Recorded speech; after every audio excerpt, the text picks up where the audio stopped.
Entonces yo le miraba a los ojos y me dice, ¿yo algún día seré capaz de disfrutar de algo o de ser feliz? Me quedé mirando a los ojos de esa niña y le dije, por supuesto, hombre, claro que sí.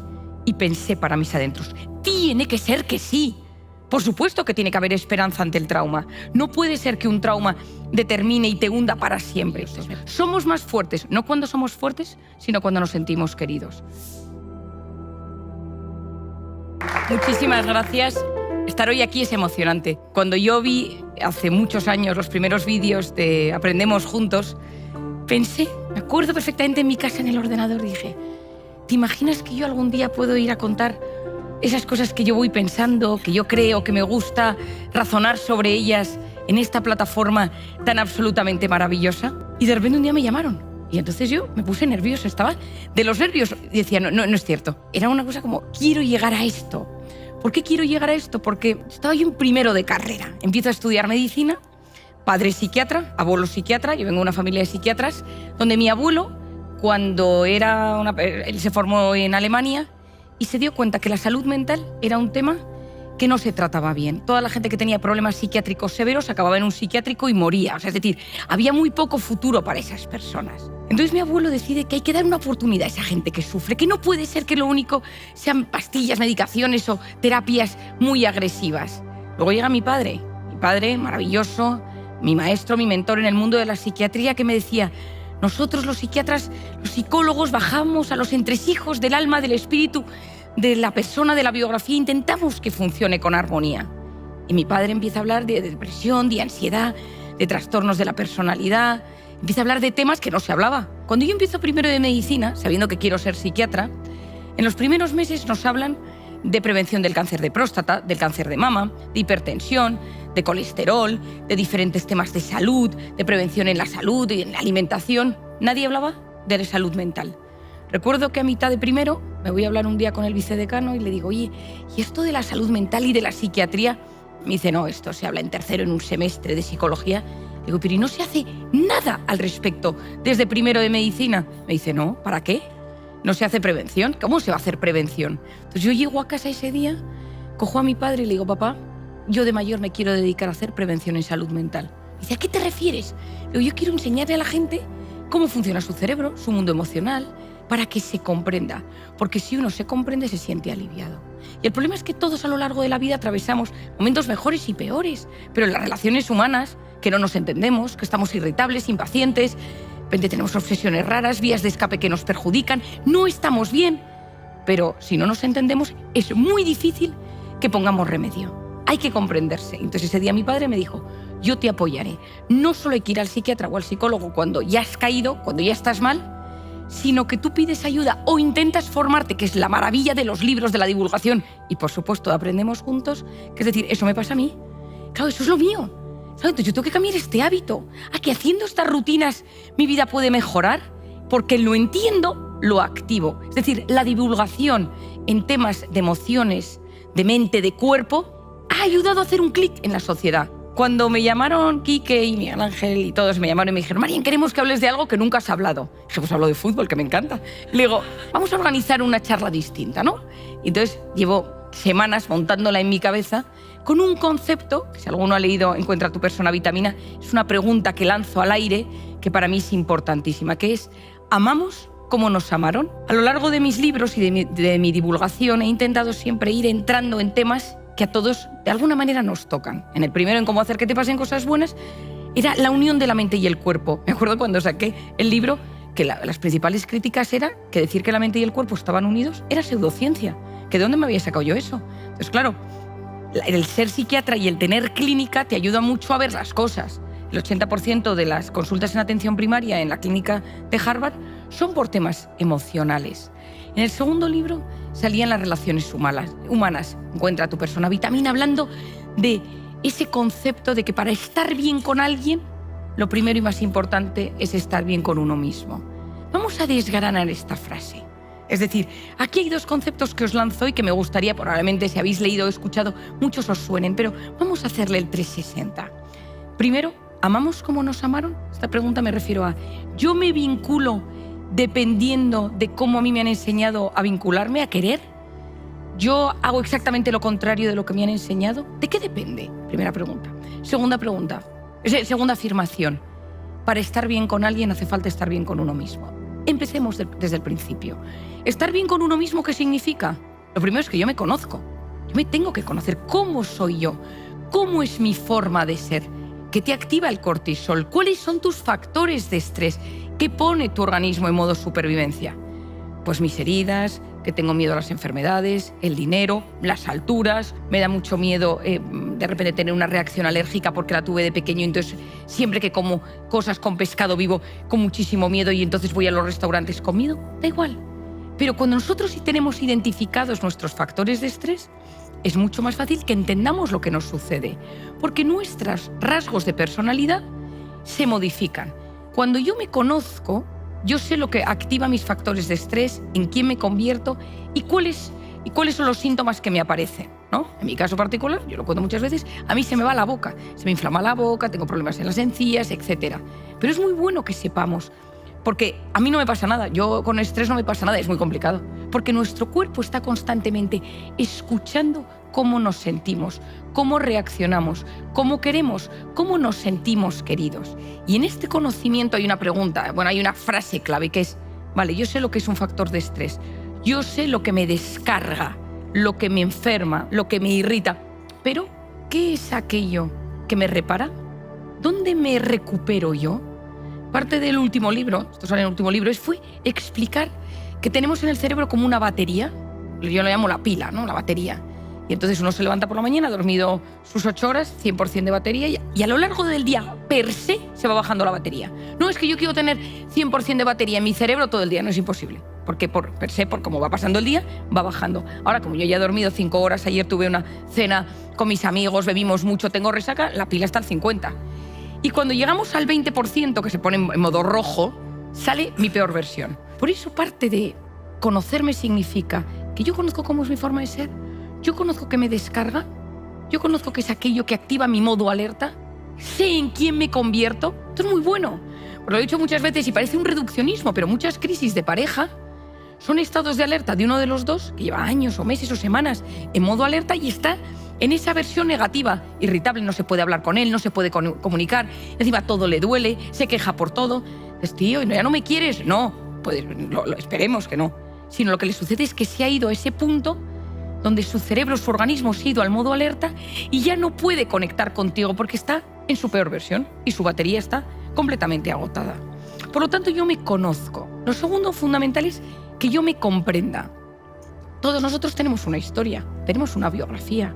No conozco historia, por muy buena, maravillosa y por muy exitoso, muy guapo y maravilloso que sea alguien, que no tenga una historia donde hay momentos de dificultad. Pueden ser traumas con T mayúscula, traumas severos, que es probablemente lo que yo más veo en consulta desde la pandemia. Es decir, hechos que han sucedido a lo largo de mi vida que me han roto mi eje, que han roto mi capacidad de sentirme seguro en la vida. Una de las claves de esta vida para poder prestar bien atención, estar bien con los demás, tener una buena salud física y psicológica, es que yo me sienta seguro, que yo tenga fe, que yo tenga confianza en que las cosas pueden ir bien. Cuando yo tengo un trauma, yo pienso siempre que las cosas van a ir mal. Es como que yo activo dentro de mí un miedo constante a que las cosas van a ir mal. Conocéis probablemente muchos mi historia, que cuando terminé la carrera de medicina me fui a Camboya a sacar niñas de la prostitución infantil. Entonces, era un mundo del que yo no conocía absolutamente nada.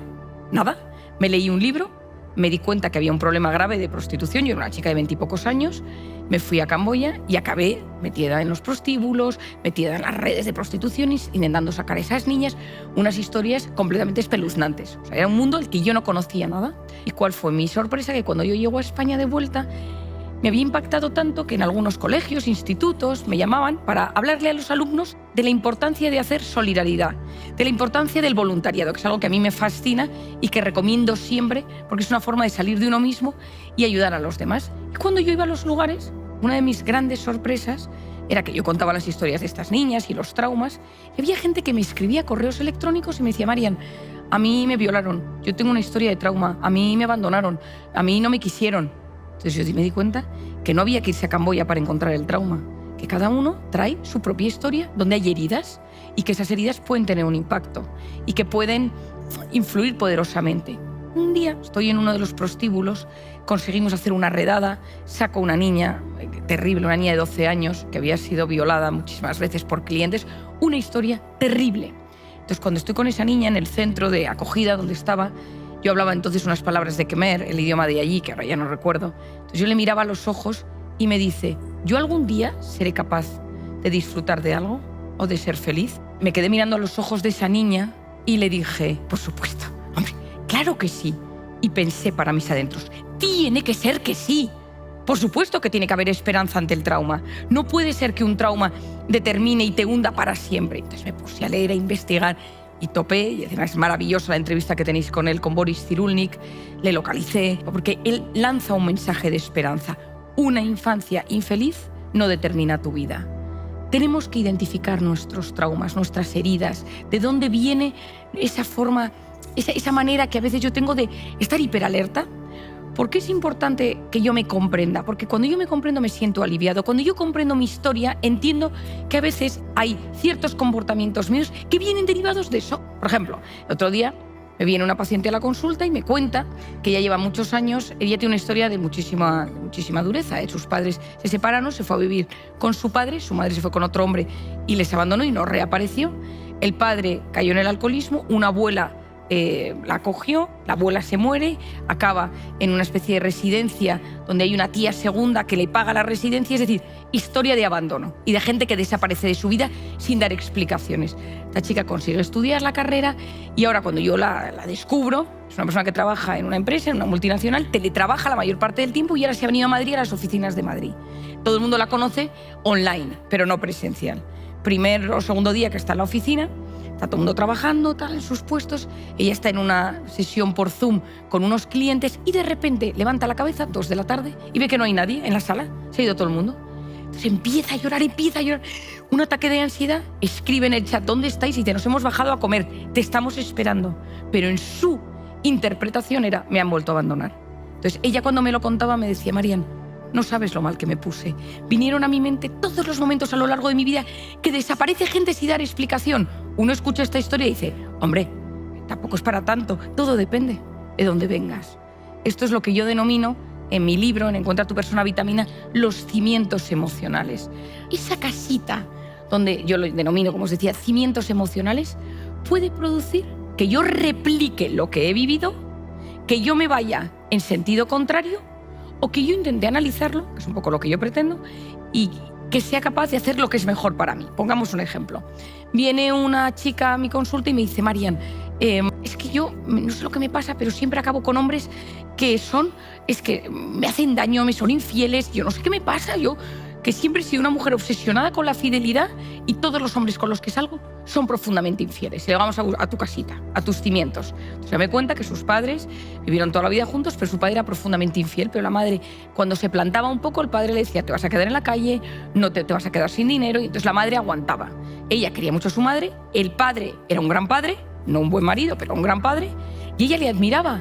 Entonces ella, le digo, y tú, en tu subconsciente, a través de tus cimientos emocionales, lo que estás haciendo es replicar lo que viviste de una manera que es, yo sí que voy a conseguir que un hombre me sea fiel, que un hombre mujeriego, atractivo, peligroso, me sea fiel. Lo que mi madre no consiguió, yo lo voy a conseguir. Una cosa súper importante que he descubierto después de muchos años de profesión es que cuando tenemos identificados los temas, en el 50% de las veces cambiamos. O sea, el hecho de identificar por qué hago una cosa, solo identificarlo, luego encima si hacemos terapia o nos entendemos o introducimos rutinas, pero solo con identificarlo, clink, y de repente hay un cambio.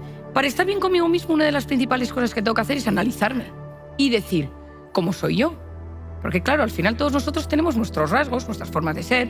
No todo es malo. Es decir, hay gente súper sensible, hay gente muy ordenada, hay gente más impulsiva, hay gente tímida. O sea, no es que digas, es que hay un tipo de personalidad que es la perfecta. Entonces todos vamos a educar a nuestros hijos o vamos a trabajar por tener este tipo de personalidad, ¿no? Si parte de la gracia es la diversidad.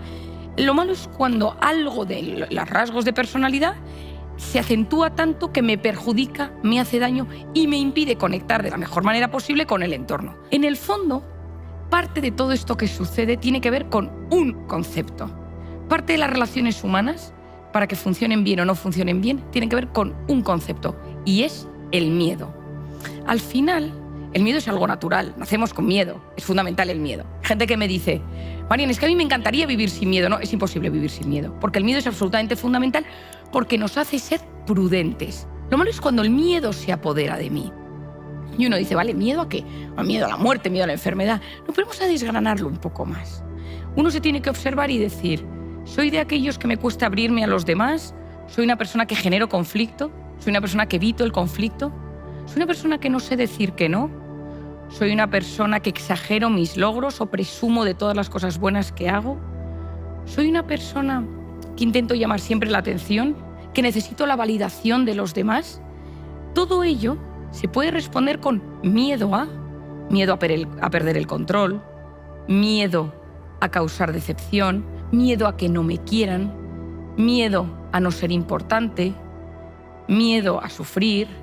Es decir, todos al final podemos tener un miedo mucho más sutil, pero que influye poderosamente en nuestras relaciones. Por lo tanto, yo me conozco, yo me comprendo, yo entiendo que a veces en mis relaciones hay miedo y como yo tengo miedo, cuando yo tengo miedo yo ya no interpreto desde la seguridad y la confianza, sino interpreto las relaciones desde el miedo. La felicidad no es lo que nos pasa, sino cómo interpretamos lo que nos pasa. Y cuando tenemos miedo, porque nos abandonan, porque no entendemos las cosas, porque no me sé comunicar, mi mente está mucho más polarizada, me cuesta mucho más empatizar, mi corteza prefrontal, que es la que me permite entender a la persona de delante, se bloquea y voy a modo supervivencia, por lo tanto en modo egoísta. Aprender a comunicar, entender cómo comunico yo. ¿A mí me han enseñado a expresar mis emociones? No. A veces la gente viene a la consulta y te dice, Marian, yo tengo ahí un trauma, pero no quiero abrirlo todavía. Lo tengo ahí escondido, ¿no? Entonces tú, como la habilidad del terapeuta es conseguir llegar a ese concepto y en un momento dado poder abrir esa herida que trae esa persona. Para estar bien con alguien tengo que estar bien conmigo mismo, comprenderme. No significa que tengo que estar siempre bien. Tengo que saber cómo soy, cómo me comunico. Aquí, por ejemplo, hay un concepto muy importante que es las personas PAS de alta sensibilidad. Concepto del que yo he trabajado muchísimo. Las personas de alta sensibilidad son gente que lo capta todo. El gesto que me has puesto, cómo me lo has dicho, la manera, siempre me lo dices de una manera y esta vez es de otra. Todo les afecta mucho más, por lo tanto viven la comunicación a flor de piel. Si uno está casado con alguien que es de alta sensibilidad o tiene un hijo o un padre o uno mismo o una misma, es fundamental que lo entienda porque la sensibilidad es un don, pero si yo no la identifico y sé que la tengo, se convierte en una tortura, porque el mundo me abruma y porque le cojo miedo a la vida, porque todo es una amenaza para mí, cómo me hablan, cómo me tratan, los ruidos, los sonidos, cada cual con sus circunstancias y por lo tanto cada vez me cuesta más gestionarme. Hay otro tema fundamental que es el dolor social. Duele igual que no me quieran a que me peguen un pisotón. Interesante. Ha descubierto la doctora Naomi Eisenberger en Estados Unidos que cuando alguien me pega un pisotón, y entonces eso duele, porque un pisotón duele, se activa una zona del cerebro, la corteza cingulada anterior. Pero cuando alguien me humilla, me juzga, me abandona, me duele la misma zona del cerebro. Es decir, duele que no nos quieran, duele que nos humillen, duele que nos abandonen. Esto es clave que lo entendamos. O sea, por eso parte de traer toda esta divulgación es, claro, ahora entiendo, porque el otro día esta persona me falló. Es que me encontraba fatal, claro, es que duele cuando nos fallan. Y hay un concepto aquí que para mí es muy importante, que es el tema de la soledad. Una sociedad cada vez más conectada y cada vez más sola. Y no hablamos de la soledad de los mayores en las residencias de ancianos, lo de la soledad en las parejas, de la soledad en los jóvenes, todo el día conectados, pero con una gran sensación de tristeza. La soledad hoy en día se ha convertido en uno de los principales factores de riesgo para enfermar. Sentir que nos quieren es maravilloso. Somos más fuertes, no cuando somos fuertes, sino cuando nos sentimos queridos. Que nos sintamos queridos es una de las claves más importantes para encontrarnos bien. Intoxicados de cortisol, en un mundo intoxicado de cortisol, de miedo, de amenaza, que uno ve las noticias, que uno tiene sus propias heridas, la macro batalla, la micro batalla, porque al final el mundo le pasa lo que le pasa, pero yo tengo mi propia batalla. Y en el otro lado tenemos ese mundo dopaminérgico, que es otro campo que hablaremos la próxima vez que hagamos este evento, que es la dopamina maravillosa, que es esa dopamina que me ayuda a disfrutar, pero intoxicado de dopamina que me lleva a un gran vacío cuando no soy capaz de gestionarla bien, la de la gratificación instantánea, las redes, etc. Nos salva la oxitocina, nos salva el amor, nos salvan los vínculos. Hay que dejar de tener miedo a querer y a que nos quieran. Te pueden haber herido y si eres incapaz de volver a confiar en alguna relación, no digo solo me refiero de pareja, sino de amigos. La gente me dice, es que yo ya no confío nunca en nadie. deja que te ayuden, deja que te desbloqueen, porque todos los estudios, la evidencia, los profesionales sabemos que el amor existe. Cualquier persona que se cruce por nuestro camino, nosotros seamos vitamina para ellos. Muchísimas gracias. Suscríbete para seguir explorando juntos lo que nos mueve por dentro. Y si este vídeo te hizo pensar, el próximo te va a tocar el alma. Te espero allí.